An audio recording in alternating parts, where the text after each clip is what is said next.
ஆம்பூர் அருகே தனியாக வசித்து வந்த மூதாட்டி வீட்டில் 3 நாட்களாக படமெடுத்து சுற்றித் திரிந்த நாகப்பாம்பை தீயணைப்புத் துறையினர் போராடி பிடித்த நிலையில் அதற்கு கற்பூரம் ஏற்றி மூதாட்டி வழிபட்ட சம்பவம் அதிர்ச்சியை ஏற்படுத்தியுள்ளது. திருப்பத்தூர் மாவட்டம் ஆம்பூர் அடுத்த தேவலாபுரம் ஊராட்சிக்குட்பட்ட காமராஜபுரம் பகுதியில் வசித்து வருபவர் முனியம்மாள்.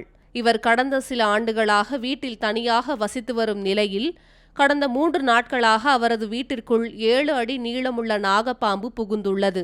3 நாட்களுக்கு பிறகு பக்கத்து வீட்டுக்காரரிடம் அவர் இது குறித்து தெரிவித்துள்ளார். இதனைத் தொடர்ந்து அருகில் இருந்தவர்கள் தீயணைப்புத் துறையினருக்கு தகவல் அளித்ததன் பேரில் ஆம்பூர் தீயணைப்புத் துறையினர் விரைந்து சென்று வீட்டிற்குள் படமெடுத்து ஆடிய நாகப்பாம்பினை சுமார் 2 மணி நேரத்திற்கு மேலாக போராடி பிடித்து வெளியே கொண்டு வந்தனர். அப்போது மூதாட்டி முனியம்மாள் படம் எடுத்து ஆடிய நாகப்பாம்பிற்கு கற்பூரம் ஏற்றி வழிபட்டுள்ளார். இதனைத் தொடர்ந்து தீயணைப்புத் துறையினர் பிடிபட்ட நாகப்பாம்பினை வனத்துறை பகுதிக்குள் கொண்டு சென்று விட்டனர்.